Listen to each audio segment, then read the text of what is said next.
Estamos en la palabra del domingo.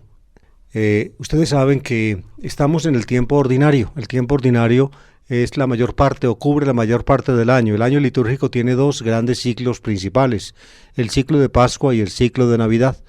Y el resto del tiempo lo constituyen dos secciones del tiempo ordinario. La primera sección del tiempo ordinario va desde la fiesta de la Epifanía hasta el día anterior al miércoles de ceniza, es decir, el comienzo de la cuaresma, que es el inicio del tiempo pascual. Y la segunda parte del tiempo ordinario va desde después de la fiesta de Pentecostés hasta el sábado anterior al primer domingo del Adviento. Ya estamos en esa época del año, ya pasó Pentecostés, estamos por tanto en la segunda sección del tiempo ordinario. Los domingos del tiempo ordinario se cuentan desde la primera sección.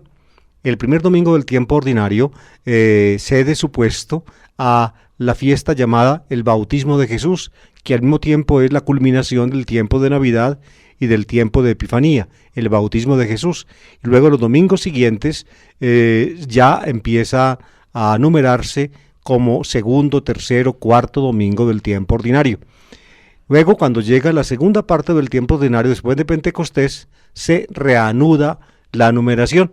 De modo que si terminamos el tiempo ordinario, la primera parte, en el domingo séptimo del tiempo ordinario, entonces la primera semana después de Pentecostés sería la correspondiente a la octava semana del tiempo ordinario.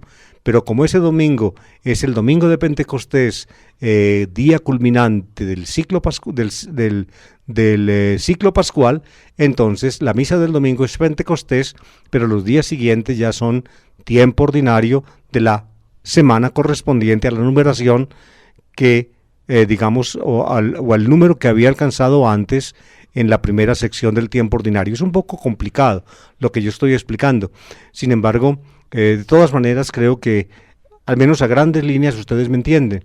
Estamos en el tiempo ordinario, segunda sección, numerando los domingos del tiempo ordinario. Entonces esta semana toca el domingo 14, es la semana 14 del tiempo ordinario.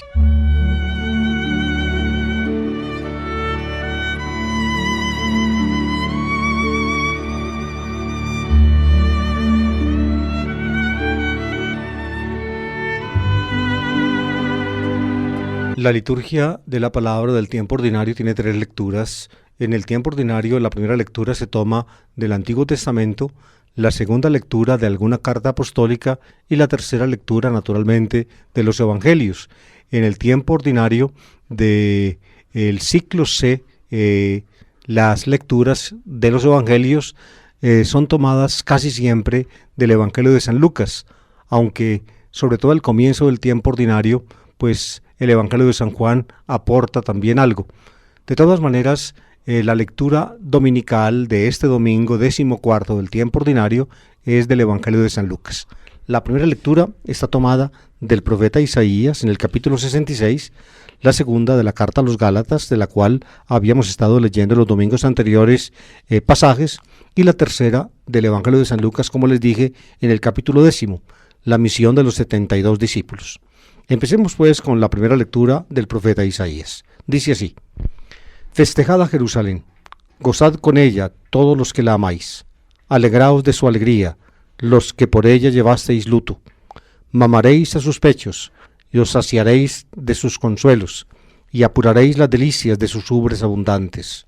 Porque así dice el Señor: yo haré derivar hacia ella como un río la paz, como un torrente en crecida la riqueza de las naciones.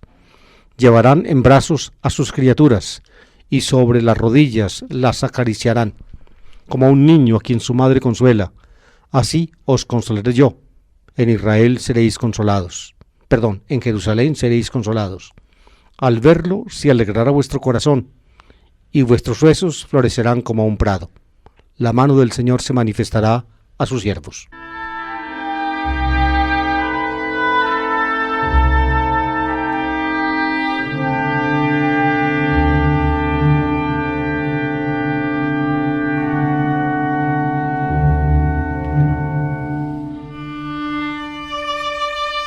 Siempre he acostumbrado yo, amables oyentes, darles una cierta introducción crítica a los textos de la liturgia dominical.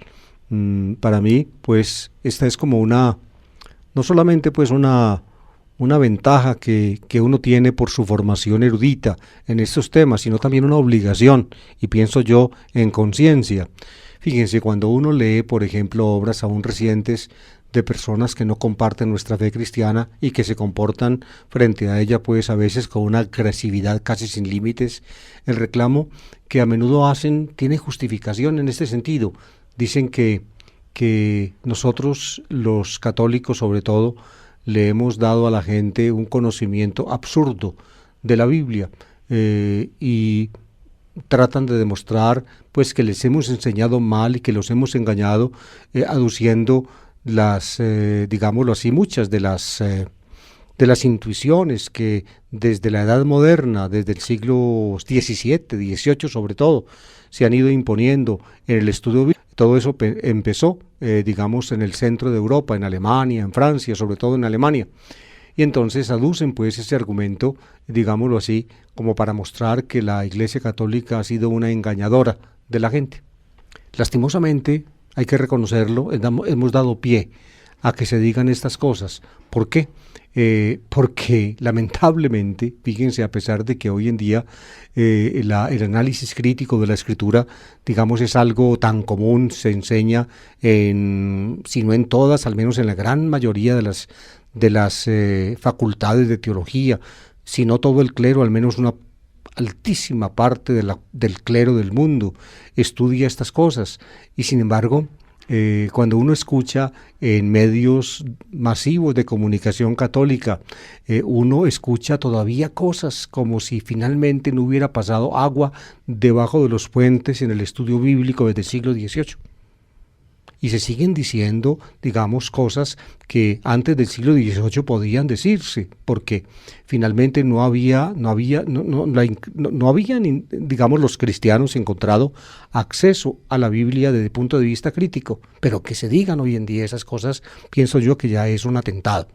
Un atentado que finalmente ellos lo hacen, pienso yo, con buena voluntad, pensando que si le dejan o le dan entrada al conocimiento crítico de la Escritura a la gente, entonces van a perder la fe. Lo que sucede es que va a ocurrir lo contrario, precisamente porque no le dan acceso a la gente al conocimiento crítico de la Escritura. Cuando la gente vaya, digamos, aumentando en su nivel cultural, o cuando vayan escuchando opiniones autorizadas, a veces de muy buena voluntad y a veces con terrible mala voluntad de adversarios de la fe cristiana, ahí sí que es cierto que van a perder la fe.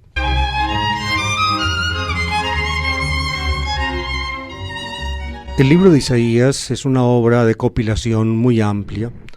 Tiene, pues, no sé, innumerables manos a lo largo unieron para conformar lo que hoy es el libro de Isaías.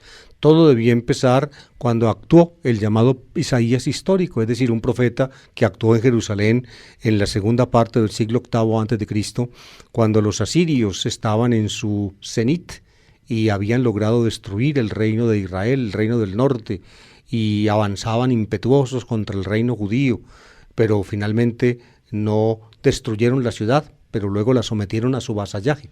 Por esa época actuó Isaías, y seguramente la tradición profética de Jerusalén conservó algunos de sus oráculos.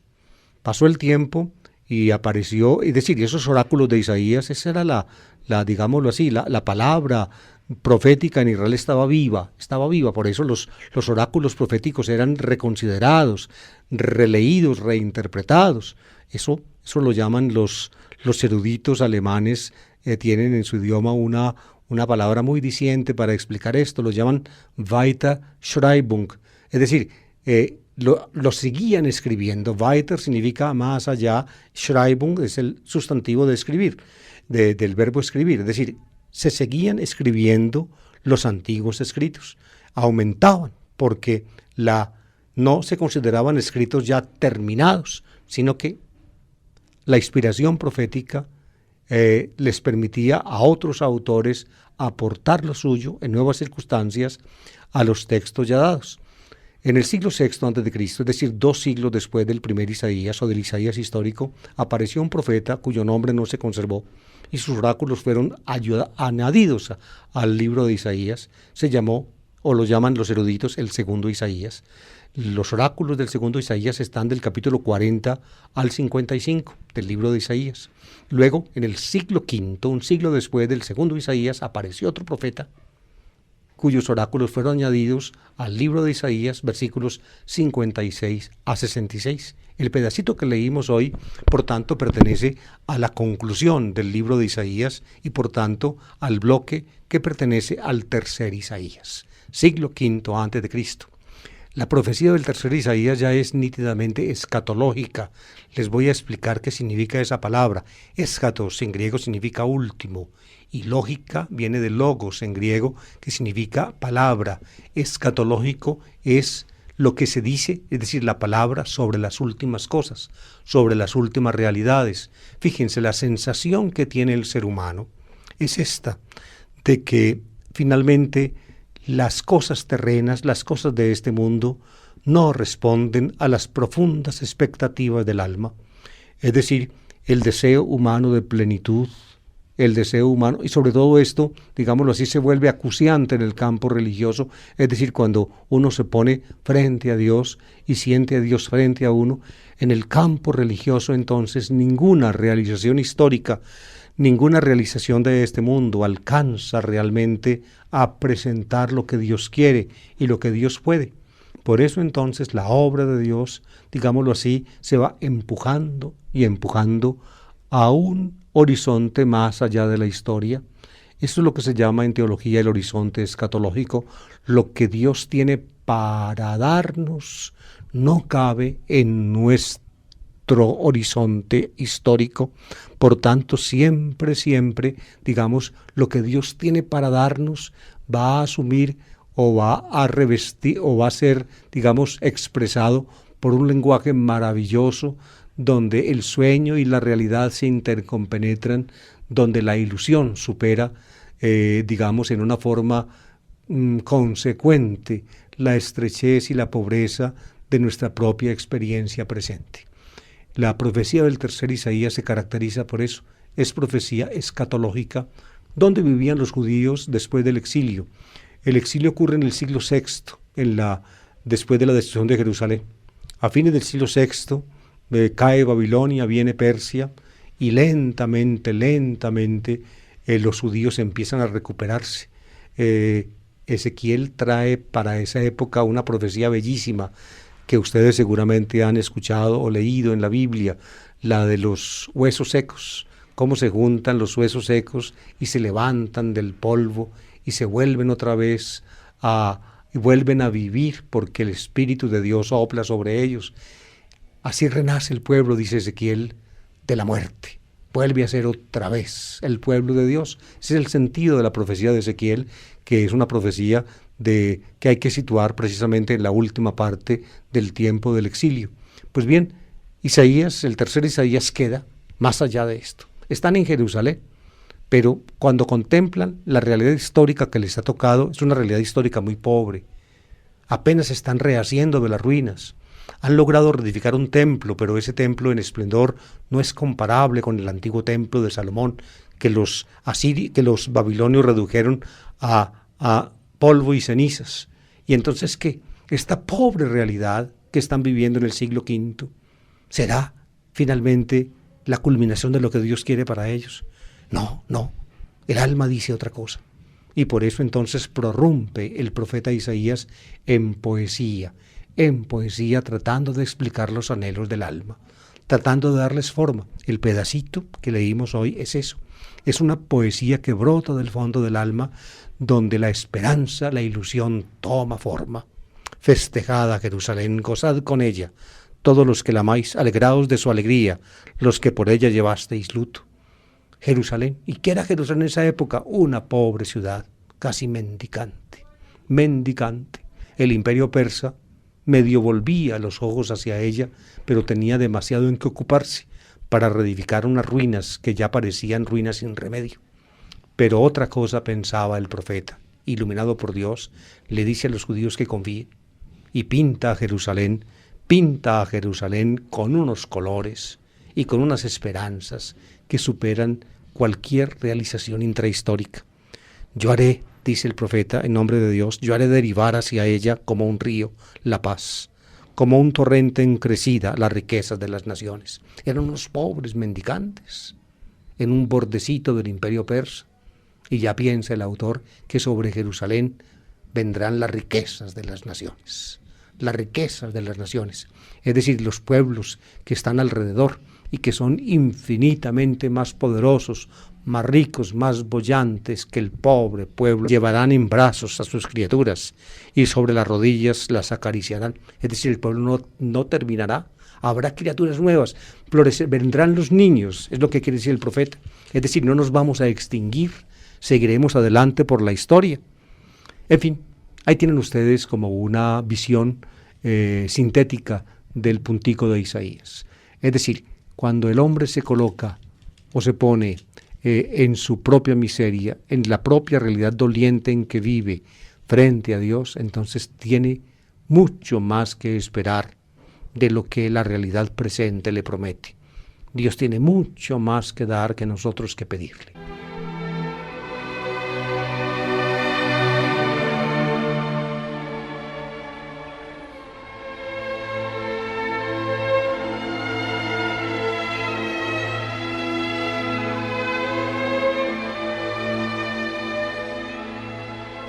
La segunda lectura es de la carta a los Gálatas. Recuerden que en los domingos anteriores también hemos leído pedacitos de la carta a los Gálatas. Hay 7 cartas, amables oyentes, de cuya autenticidad paulina no dudan los expertos. 7 cartas que actualmente en la exégesis reciente suelen ser llamadas protopaulinas, es decir, directas de Pablo. Proto significa primero, para distinguirlas de otras cartas que las llaman deuteropaulinas. Défteros en griego significa segundo, es decir, son secundariamente paulinas. Las 7 protopaulinas, llamadas también homologúmena, es un participio griego que significa reconocidas, es decir, la opinión crítica de casi todos los exegetas, y no todos, afirma esto. Solamente hay un exégeta colombiano muy famoso actualmente, pero famoso como literato, pero nunca como escriturista, que se llama Fernando Vallejo, que dice de estas cosas lo que le da la gana. Simplemente les decía yo, la carta a los Gálatas es una de las 7 homologúmena o protopaulinas, junto con Primera Tesalonicenses, Primera Corintios, Segunda Corintios, Filipenses, Gálatas, Filemón y Romanos. Estas son las 7. Las demás cartas que en el Nuevo Testamento están encabezadas por el nombre de Pablo son llamadas deuteropaulinas, es decir, son secundariamente de Pablo. Probablemente no proceden del dictado propio del apóstol, sino que alguien de la escuela paulina muy cercano a él, como por ejemplo en Colosenses, las escribió. Las últimas 3 son las llamadas pastorales, Primera Timoteo, Segunda Timoteo y Tito, que son cartas evidentemente posteriores, pero también de la escuela paulina. Fíjense, son detalles críticos que yo les doy. Posiblemente muchos de ustedes no sabían esto, pero pienso yo que a la iglesia le toca informar estas cosas. ¿Por qué? Porque si finalmente ustedes como creyentes no conocen los resultados de la investigación crítica, los agarran cualquier persona, digamos, conocedora de los temas, sea con buena voluntad o sea con terrible mala voluntad y mala fe, como hay algunos, y finalmente los vuelve un zengue y los hunde, y ustedes se quedan sin respuesta frente a afirmaciones de esas. O si ustedes simplemente, digamos, escuchan, y este es, pienso yo, uno de los grandes problemas que hoy aflige a la pastoral católica. Si ustedes simplemente escuchan lo que a veces nuestros hermanos evangélicos, que son muy fundamentalistas, o aún canales de televisión católica que casi que les ganan a los evangélicos en su fundamentalismo bíblico, si ustedes escuchan simplemente lo que ellos dicen, se quedan, digamos, conservando posiciones críticas que hoy en día evidentemente ya están requete superadas, y que la Iglesia Católica debería pues ya oficialmente revisar. Pienso yo que un hombre como Benedicto XVI, que es un teólogo de alto calibre, de alto calibre, formado en Alemania, donde finalmente se desarrolló, como en ninguna otra parte, el conocimiento crítico de la Biblia. En este sentido podría darnos muchas luces y podría impulsar, digámoslo así, a la pastoral católica a una sinceridad crítica en el manejo de estos temas.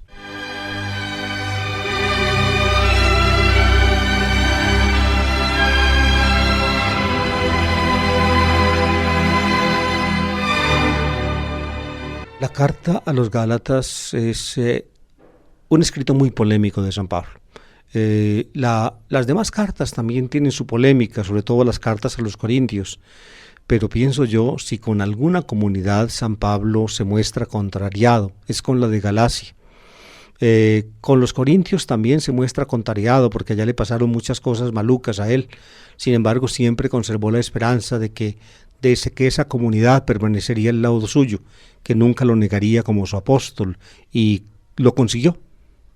La carta a los Corintios es una carta muy dura, pero finalmente la carta a los Corintios nos muestra entre líneas cómo finalmente el apóstol, que había sido muy maltratado en Corinto, finalmente, pudo llegar allá y ser bien recibido, y los corintios reconocieron pues toda su labor y la rectitud de su evangelio. Pero con la comunidad de Galacia pasó otra cosa. Pablo pasó por allí, por las tierras de Galacia, por lo menos dos veces. Una, antes de comenzar su llamado segundo viaje, que lo llevó a Europa, y otra cuando estaba en el tiempo de su permanencia en Éfeso, poco tiempo después de la primera pasada. Evangelizó Galacia, hubo comunidades cristianas allí. Pero ¿qué sucedió? Que las comunidades cristianas de Pablo, formadas básicamente por personas no procedentes del judaísmo, es decir, por paganos que no estaban pues como los judíos circuncidados y que no tenían la ley de Moisés como guía de la vida, entonces a estos paganos los hizo Pablo cristianos, sin obligarlos a circuncidarse, oigan bien, y sin obligarlos a practicar las leyes rituales de la ley de Moisés. Pero eso sí, claro, en esto es normal en Pablo, sí, los grandes valores morales de la vida, por ejemplo, tal como están resumidos en buena parte del Decálogo. En eso Pablo era pues absolutamente consecuente. Sin embargo, pues no así con preceptos rituales de la ley de Moisés, como la circuncisión de los varones, el dejar a un lado cierto tipo de carnes, en fin, ciertas prácticas que aparecen, en el libro del Levítico. Todo eso Pablo no obligaba pues a los nuevos cristianos a practicar todas esas cosas que pues en la Biblia se llaman la Torah, la Torat Moshe, la ley de Moisés, la quinta esencia de la voluntad de Dios. ¿Qué pasó entonces? Que no todos los cristianos pensaban como Pablo. En esto que les estoy diciendo, quizá ustedes se admiren, pero es así. No pensaban como Pablo. Había unos que eran, digámoslo así, de procedencia farisea y quizá algunos de procedencia esenia, entre los primeros cristianos de Jerusalén, y entonces a ellos les dolía como judíos que eran y como devotos de la voluntad de Dios y de la palabra de Dios en la Biblia, que algunos cristianos evangelizados por Pablo y por otros que al lado de Pablo y antes de Pablo evangelizaban en ese sentido, y por otros, no urgieran a los que se hacían cristianos procedentes del paganismo, no les urgieran el cumplimiento de las normas de la ley de Moisés. Por eso llegaron a Galacia, parece, algunos cristianos que les decían a los gálatas que si no se circuncidaban, que si no cumplían los preceptos de la ley de Moisés, algunas cuestiones de las fiestas judías y cosas de esas, posiblemente los sábados, en fin, todo esto, que entonces no podrían ser salvados. Oigan pues, y entonces la gente empezó, siendo ya cristiana, por la predicación de Pablo, empezó también entonces a mezclar las prácticas judías de la ley, es decir, la circuncisión, los preceptos alimenticios y otras cosas con su práctica cristiana. Y Pablo se entera de eso y entonces se pone furioso. Les dice a los gálatas, ¿cómo así? Que llega a vosotros otro predicando un evangelio distinto del que yo prediqué y ustedes lo reciben y lo acogen, ¿cómo así? Y empieza pues Pablo a mostrar que finalmente no son las obras de la ley erga nomu, como dice él, por ejemplo, circuncisión, prácticas alimenticias, sacrificios rituales, que no son esas cosas las que lo hacen a uno justo o santo delante de Dios, sino, dice él, la sola fe, es decir, el compromiso con el don que Dios le da a uno y el esfuerzo en la vida por vivir de acuerdo con este don divino en la caridad, en el amor. Esa es la idea de Pablo. Solamente la fe que obra por el amor es lo que en uno demuestra el regalo de Dios. No es la circuncisión, no importa ser circunciso o no, no importa ser judío o no, no importa, lo único que importa es que Dios con su espíritu, digamos, actúa en uno y produce en uno un nuevo ser. Nace uno otra vez, como dice Jesús a Nicodemo en su conversación nocturna con él, nace uno otra vez, renace del agua y del espíritu, es la frase del Evangelio de San Juan, en el mismo sentido, exactamente en el mismo sentido de la teología paulina. Esta es la cosa. Yo pienso que con esto que les he explicado, hemos ahondado un poco en el tema. Fíjense el pedacito de Gálatas, pues, que toca leer este domingo.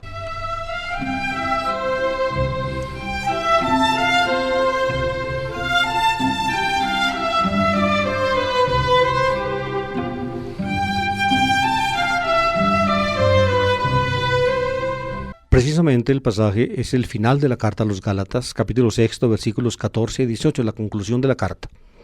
Hermanos, Dios me libre de gloriarme, si no es en la cruz de nuestro Señor Jesucristo, en la cual el mundo está crucificado para mí y yo para el mundo. Pues lo que cuenta no es circuncisión o incircuncisión, sino criatura nueva. La paz y la misericordia de Dios vengan sobre todos los que se ajustan a esta norma, también sobre Israel. En adelante, que nadie me venga con molestias, porque yo llevo en mi cuerpo las marcas de Jesús. La gracia de nuestro Señor Jesucristo está con vuestro espíritu, hermanos. Amén.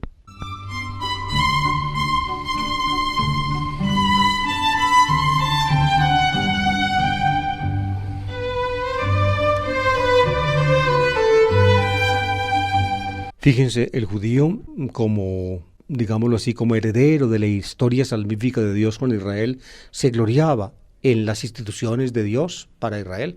La circuncisión, por ejemplo. Para el judío era una gloria estar circuncidado. Pablo dice, eso no importa. Yo no me glorío sino en la cruz de nuestro Señor Jesucristo. ¿Por qué? Porque circuncisión o incircuncisión no importan. Lo que importa es el amor tan grande con que Dios nos amó, por el cual Jesús mismo se entregó a la muerte e hizo que el acto de amor de Él en su muerte nos abarcara a todos, nos cubriera a todos y por el Espíritu de Dios nos renovara a todos para ser seres nuevos. Es el sentido de la palabra de Pablo con que termina su carta. Al final viene una especie de saludo a la comunidad. La paz y la misericordia de Dios vengan sobre todos los que se ajustan a esta norma, también sobre Israel, los que se ajustan a esta norma, es decir, los que tienen la fe cristiana, los que saben finalmente, que el amor de Dios en Jesucristo es el amor redentor, el amor salvador. No es, por tanto, o no son, por tanto, los sacrificios del templo, ni derramar la sangre de animales, ni cumplir preceptos rituales. No, no es eso. La norma es otra. Paz, misericordia, pues, de Dios sobre los que se ajustan a esta norma y también sobre Israel. Pablo no olvida a Israel, es su pueblo, aunque evidentemente en la época de Pablo ya muchos de los de Israel habían cerrado filas en relación con la fe cristiana. Y dice esta frase que se ha prestado a muchas interpretaciones: en adelante, que nadie me venga con molestias, porque yo llevo en mi cuerpo las marcas de Jesús. Algunos dicen que Pablo tenía estigmas, es decir, las llagas de Jesús marcadas en sus manos, en sus pies y a veces en su costado. Este fenómeno ha existido en el mundo cristiano desde hace mucho tiempo. San Francisco parece las tenía. En épocas recientes hay personas que las han tenido. El famoso Padre Pío de Italia, a quien yo alguna vez tuve ocasión de ver, también las ha tenido. Pues bien, dicen que Pablo con estas marcas de Jesús se refiere a estigmas, que él tenía estigmas, pero pienso yo, no es necesario llevar el texto hasta ese punto. Pablo dice que él lleva en su cuerpo las marcas de Jesús porque finalmente la vida de él ha sido una vida como la de Jesús. Todos los días me matan para todos los días yo resucitar. Es decir, él concibe su existencia cristiana y su existencia apostólica como una participación diaria en la muerte, crucifixión del Señor. Así Pablo, así ha vivido. Eso lo dice en otros puntos de sus cartas con otro vocabulario. Y finalmente termina con un saludo, digamos, que ya tiene, digamos, sonido litúrgico, parecido al que usamos nosotros, amables oyentes, en las misas. La gracia de nuestro Señor Jesucristo está con vuestro espíritu.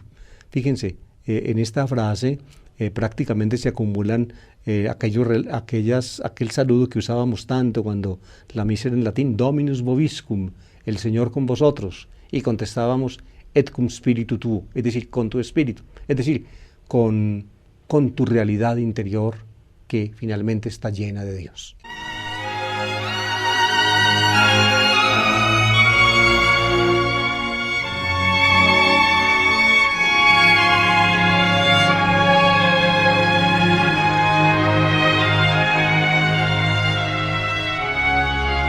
Y así, amables oyentes, llegamos al texto del Evangelio de este domingo, es Lucas capítulo 10.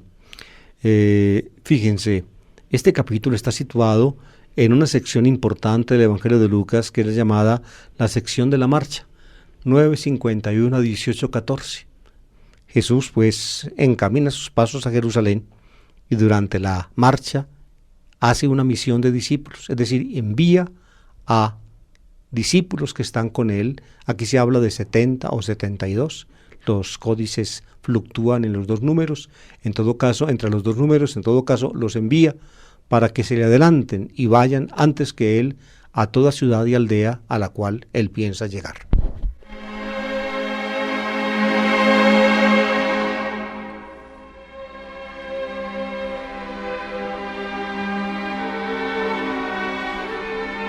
En aquel tiempo designó el Señor otros 72 y los mandó por delante de dos en dos a todos los pueblos y lugares a donde pensaba ir él. Y les decía: la mies es abundante y los obreros pocos. Rogad pues al dueño de la mies que mande obreros a su mies. Poneos en camino. Mirad que os mando como corderos en medio de lobos. No llevéis talega, ni alforja, ni sandalias, y no detengáis a saludar a nadie por el camino. Cuando entréis en una casa, decid primero: paz a esta casa. Y si allí hay gente de paz, descansará sobre ellos vuestra paz. Si no, volverá a vosotros. Quedaos en la misma casa, comed y bebed de lo que tengan, porque el obrero merece su sustento. No andéis cambiando de casa. Si entráis en un pueblo y os reciben bien, comed lo que os pongan. Curad a los enfermos que haya y decid: está cerca de vosotros el reino de Dios. Cuando entréis en un pueblo y no os reciban, salid a la plaza y decid: hasta el polvo de vuestro pueblo, que se nos ha pegado a los pies, nos lo sacudimos sobre vosotros. De todos modos, sabed que está cerca el reino de Dios. Os digo que aquel día será más llevadero para Sodoma que para ese pueblo. Los 72 volvieron muy contentos y le dijeron: Señor, hasta los demonios se nos someten en tu nombre. Él les contestó: veía a Satanás caer del cielo como un rayo. Mirad, os he dado potestad para pisotear serpientes y escorpiones y todo el ejército del enemigo, y no os hará daño alguno. Sin embargo, no estéis alegres porque se os someten los espíritus. Estad alegres, más bien, porque vuestros nombres están inscritos en el cielo.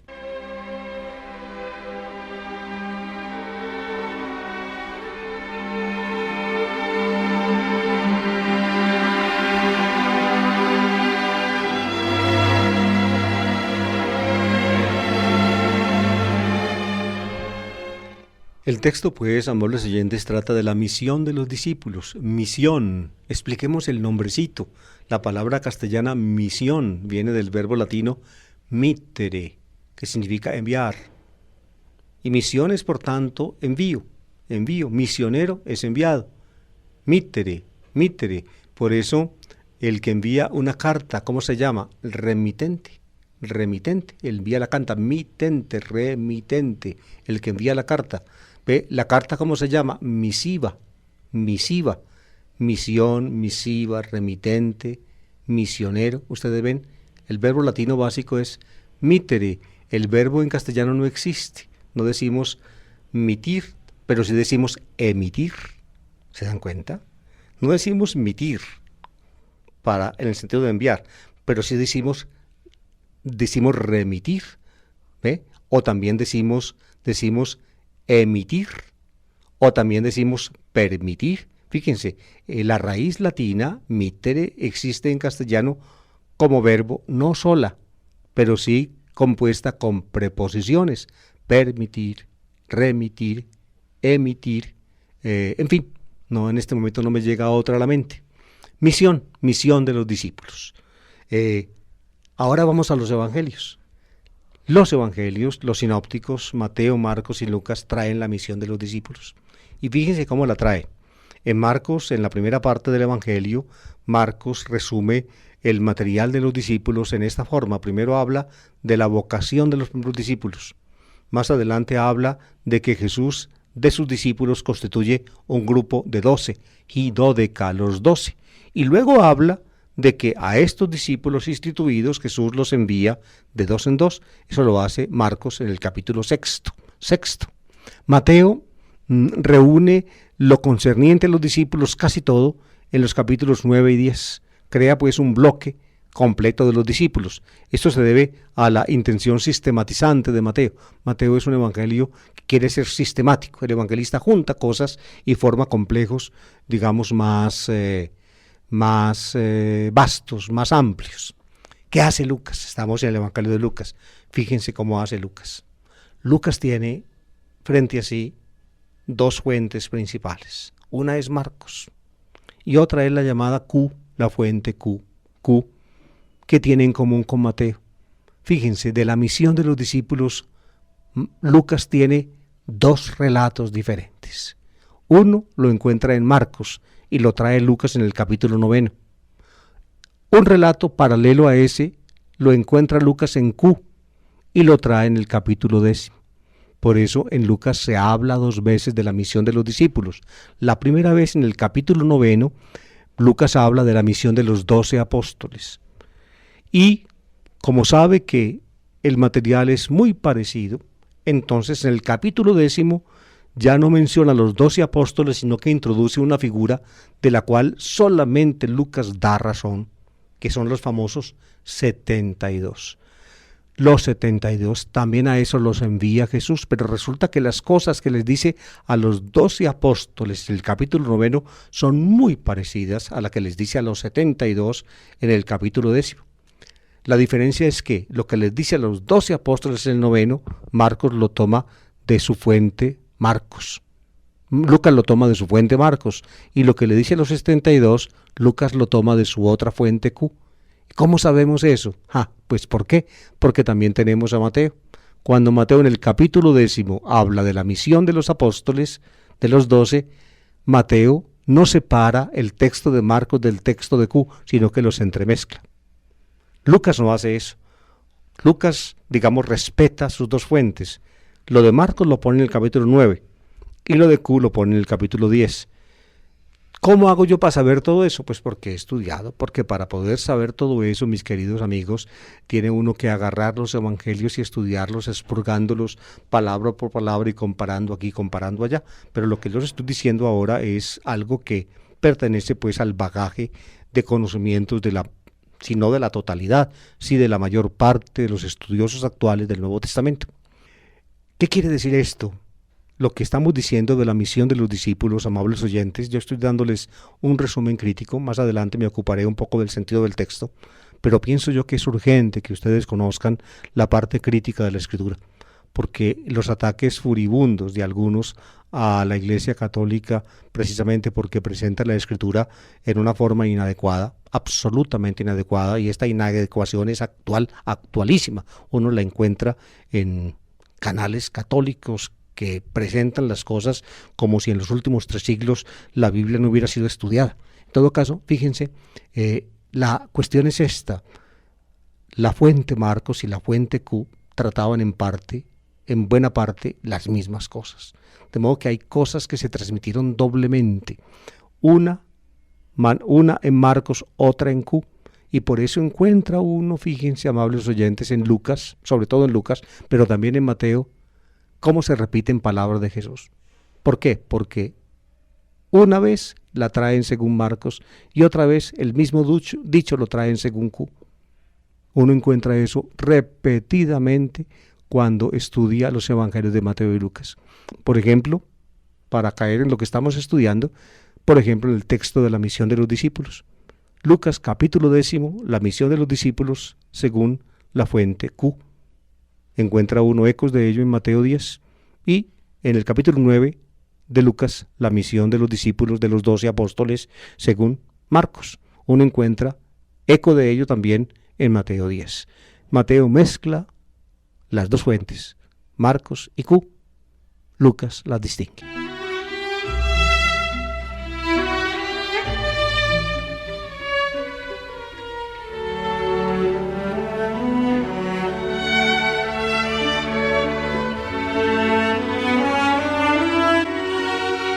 Está claro para los estudiosos actuales que los materiales de Q, concretamente este que se refiere a la misión de los 72 discípulos, reflejan las circunstancias de la primera misión cristiana de Palestina y están en conexión, digamos, con la propia práctica de Jesús en el grupo que él conformó. Va siendo claro esto. Jesús conformó alrededor suyo un movimiento itinerante. A ese movimiento se incorporaron personas que él iba sacando, digámoslo así, de su contexto familiar y de trabajo, y los iba arrimando a su propia persona. Lo característico de Jesús, o lo que impactante de parte de él, es que a ese grupo itinerante que se movía de acá para allá, no solamente pertenecían varones, aún casados, como Pedro. A Pedro lo sacó Jesús de su casa para ponerlo en seguimiento. Pedro tuvo que dejar su mujer por menos un tiempo, mientras andaba con Jesús de acá para allá. Y había mujeres también. Juana, la mujer de Cusa, era una mujer casada con una persona importante de Galilea. Cusa, intendente de Herodes. Jesús la saca de su casa y la pone junto con María Magdalena y otras detrás de él. Imagínense ustedes el escándalo que eso debió significar en ese tiempo. Fíjense que la herencia, digamos, de los árabes actuales en su actitud frente a las mujeres proviene de la Biblia. Mahoma le copia a la Biblia muchas cosas, y el Corán, en una forma, digamos, mucho más anacrónica que nosotros los cristianos, trata a las mujeres en una forma como tal vez en tiempos de Jesús ya ni siquiera eran tratadas. Los judíos no tapaban a las mujeres la cara con un velo. Los musulmanes lo hacen. Los judíos simplemente les amarraban el pelo para que el pelo no quedara suelto al aire, porque les parecía eso indecente. Entonces les hacían hacer trenzas y amarrar las trenzas con tiritas. Eso es lo que hacían los judíos. De eso se desprende de las fuentes de esa época. En todo caso, pues no sigo hablando de esto porque me llevaría demasiado lejos. En todo caso, fíjense, queridos oyentes, Jesús andaba con esta gente, con un movimiento itinerante, en su misión de Palestina. Y después de la muerte y resurrección de Jesús, otros cristianos, ya después de la muerte, siguieron practicando el sistema de Jesús, es decir, andar de aquí para allá, misionando. Yo pienso que en esos ambientes misioneros cristianos se conservaron palabras de Jesús como esta: la mies es abundante, los obreros pocos, rogad pues al dueño de la mies que mande obreros a su mies. Es decir, es mucha la gente, tenemos que alcanzar con el Evangelio de Jesucristo a mucha gente. Entonces, en ese ambiente de la misión cristiana de Palestina, es decir, en tierra judía, entre judíos, se conservaron estas palabras: poneos en camino, mirad que os mando como corderos en medio de lobos. Se ve que a los misioneros no les iba bien, a Jesús tampoco le fue del todo bien, el Sitzim Leben, como llaman los eruditos que estudian la Biblia, es decir, las circunstancias en que una tradición se conserva y se transmite, se transfunden en estas palabras. Tuvieron problemas Jesús y los suyos, tuvieron también problemas los primeros misioneros cristianos. Pero ojo a esto, lastimosamente no tenemos tiempo de ver todo el texto, que es muy hermoso y muy profundo. Pero ojo a esto, fíjense en las instrucciones. No llevéis talega, ni alforja, ni sandalias, y no os detengáis a saludar a nadie por el camino.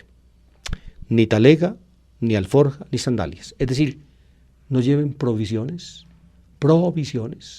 Simplemente tenían que salir a misionar de aldea en aldea sin llevar provisiones. ¿Por qué no tenían que llevar provisiones? Porque se supone que a alguna parte llegaban, como se dice más adelante, y en esa parte iban a encontrar a alguien que los pudiera recibir, a alguien que los acogiera en esa aldea.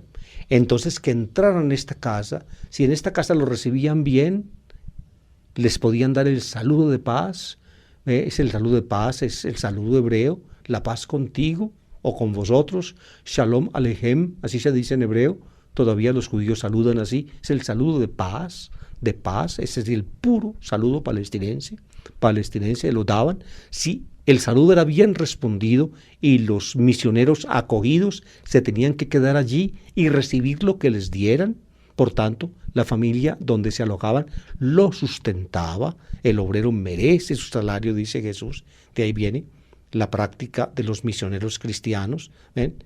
Y no estaban cambiando de casa, permanecían en esa casa durante el tiempo en que duraba la misión de ese pueblo. Allá esa casa confluían otros y entonces, fíjense, del grupito itinerante original salía o se formaba un grupito sedentario, es decir, alguien que se quedaba en el pueblo y que ya habían sido, digamos, conquistados por la palabra y la predicación de Jesús y los suyos. Pero noten, y a esto quería llegar, la tremenda austeridad de la misión. No llevéis talega, ni alforja, ni sandalias. Es decir, nada de fiambre. No podían llevar fiambre. Aquí se dice talega. Talega era una bolsa que se ponían en la cintura. A veces la hacían con los pliegues mismos de la ropa. La túnica amarrada con el cinturón, de modo que se formaba una taleguita, y ya metían las monedas, las moneditas para los gastos de viaje. Pues bien, no podían llevar monedas. Por eso en Mateo explicita este texto de Lucas, que la forma lucana es la más antigua, explicita: no llevéis ni oro, ni plata, ni moneda de bronce. La talega era pues algo así como el monedero, y la alforja era para echar el fiambre, comida para el camino. No necesitaban dinero, ni necesitaban fiambre, porque donde llegaban recibirían comida. Ni sandalias, aún se prohíben las sandalias. Fíjense, este es el texto más antiguo. Cuando uno ve cómo después estas instrucciones de Jesús a los suyos, digamos, se volvieron impracticables. ¿Por qué? Porque ya las caminatas en la misión no eran simplemente en aldeitas que quedaban una junto a la otra. Es decir, andar 3-4 kilómetros. 3-4 kilómetros los puede caminar, digamos, sin mucho problema.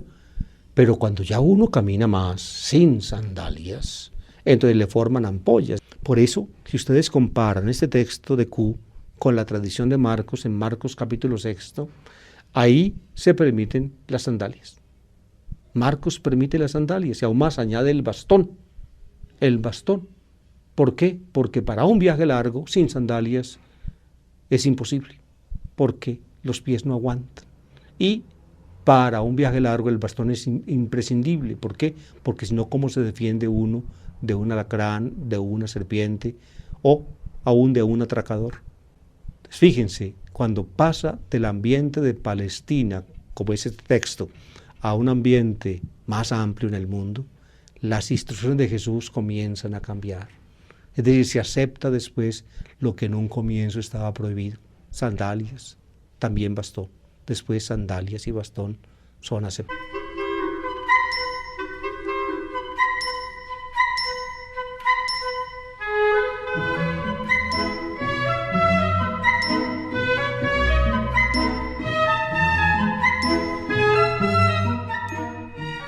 Pero queridos oyentes, lo que les he dicho es interesante. Quizá ustedes han aprendido cositas de cómo de una fuente a la otra hay cambios, siendo los materiales paralelos. Pero pienso yo que lo importante no es eso, lo importante es esto otro. Fíjense la austeridad de Jesús y de los suyos en los comienzos. Nosotros en la Iglesia Católica nos llamamos sucesores de los apóstoles. Es la gloria que se dan a sí mismos los obispos en la famosa Constitución Lumen Gentium del Vaticano II, los obispos, el colegio episcopal, sucesor de los apóstoles. La pregunta es, ¿en qué nos parecemos a los apóstoles? Escuchen, acabamos de oír lo que les dice Jesús a los apóstoles, y luego mirémonos a nosotros, refulgentes de púrpura, de oro y piedras preciosas. ¡Ja! Bendito sea Dios. Sucesores de los apóstoles, sí, pero nos tenemos que pegar una arrepentida a la tremenda. Tenemos que ganar en el campo de la austeridad, de la sencillez, de la simplicidad, una barbaridad. Porque ser sucesor de los apóstoles no es simplemente un título, no. Da, eso sí, una prestancia eclesial, la da. Yo no lo puedo negar ni lo negaría jamás. La da, pero implica una tarea y una obligación. La obligación es que uno no se puede llamar sucesor si finalmente uno sinceramente no imita a aquel a quien está diciendo suceder.